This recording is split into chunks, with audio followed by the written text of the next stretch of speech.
Welcome to Japan Seikatsu. I'm Ian, and today I would like to talk about the topic of when Japan reopens. As always, please be sure to click like and subscribe to join our growing community. Let's get started.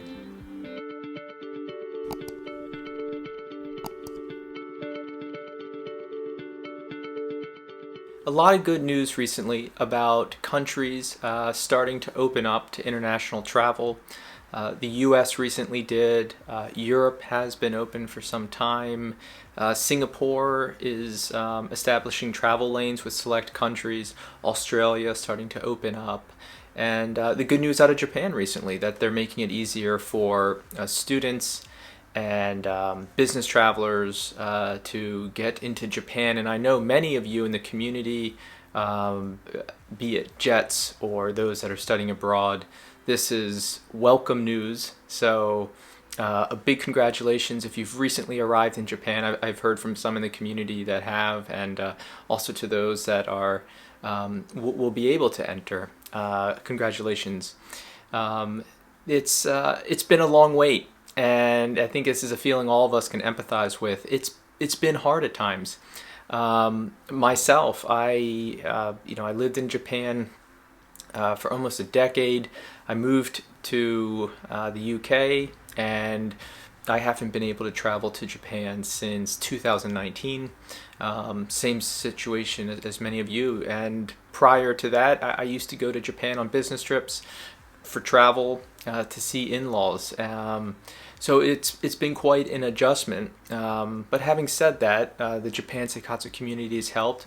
I also found that the JET community helped, and also my MBA community from my Japanese MBA. I kept in contact with a lot of friends from across those networks, and many of us shared that passion for missing some proper sushi and onsens and Japanese culture in general. And it got me joking with a friend where I feel like you're almost you're in the hospital, you're on life support, you miss Japan, you've got that drip feed going in. For me, it was as I mentioned, those communities, talking to those friends, watching Japanese shows on Netflix, any kind of interaction that I could find with the Japanese community. I'm very curious to hear from you as well. How did you cope?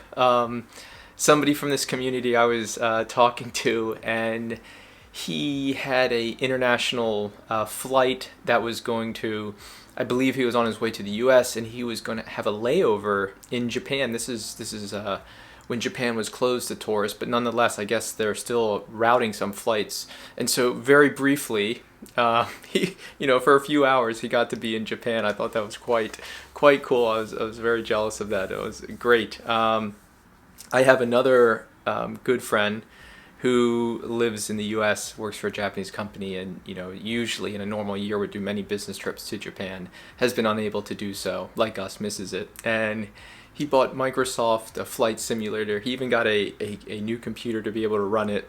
And he's doing flights within Japan, so he'll tell me, "Hey Ian, today I flew from Haneda down to Kochi's airport," or today I went from Haneda up to Sapporo. So I thought that was hilarious, and it just goes to show, wow, there's so much passion out there for Japan. So, but big picture, I think we are headed towards normalization.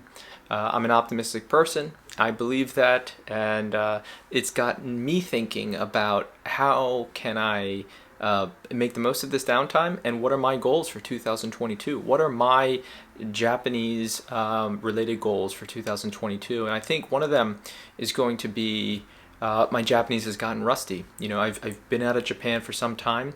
I don't use it as much, and especially not being able to travel there, I think I will sign back up and take the JLPT 2.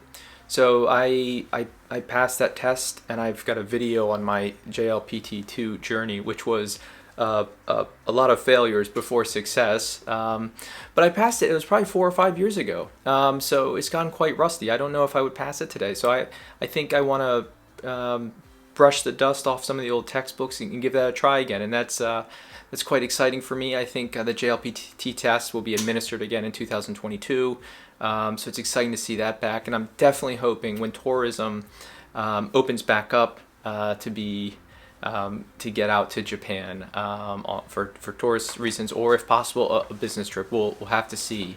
But I'm curious to hear from the community about your goals. What are you looking forward to in regards to Japan, and what kind of coping mechanisms did you have to help during this pandemic time?